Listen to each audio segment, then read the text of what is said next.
ir patraukė pirmin, nė neatsisuko į jūrą. Jei pailsėt, tai pailsėt, nežiūrėsiu į jūrą visą savaitę, nusprendė. Netrukus jis priėjo kopas ir žalias pušeles. Oi, kaip kvepia, nustebo piratas. Bet kvepėjo visai ne pušelės, o už kopų kepantys švieži čeburekai. Priėjo prie kioskelio ir vieną nusipirko. Pardavėja, pamačiusi tikro aukso monetą, įdėjo jam ir čebureką, ir šaltos giros, ir dar karštų vaflių su visais pagardais. Gerai papusryčiavęs, geležinė galva patraukė toliau. Gatvės buvo švarios, lakstė maži šuneliai, kurie jam atrodė tokie juokingi, o berniokai viename kieme spardė kamuolį.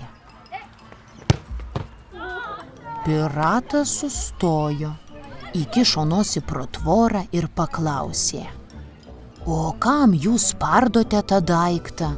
O ar jis jums kuo nusikalto?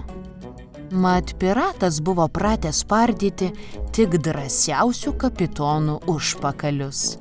Vaikai nusijuokė. Gi čia kamuolys, mes žaidžiam.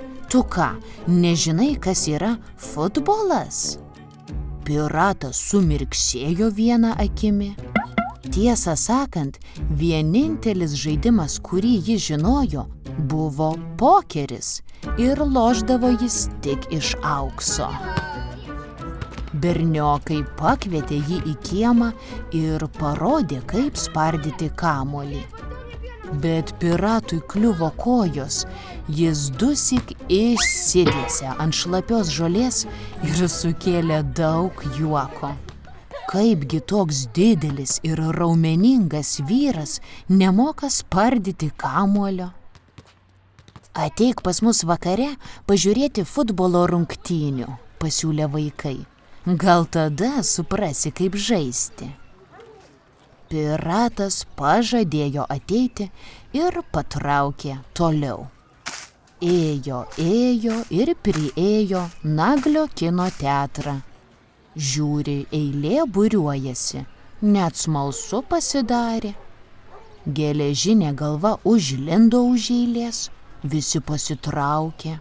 Kažkodėl niekas jo nepaprašė bilieto ir su šypsena praleido. Įžirgliojo salėn ir atsisėdo pirmoje eilėje. Oi, kokia minkšta kėdė! Ir vos neužsnūdo, bet staiga šviesos aptemo ir įsižiebė ekranas. Filmas Karibų jūrų piratai. Vos išvydęs pirmą sceną, piratas pašoko ir mosuodamas rankomis išlėkė iš salės. Šaukė: Man-gi atostogos, man negalima. Tai juokėsi vaikai, o tėveliai pagalvojo, kad kino teatras sugalvojo labai gerą pokštą.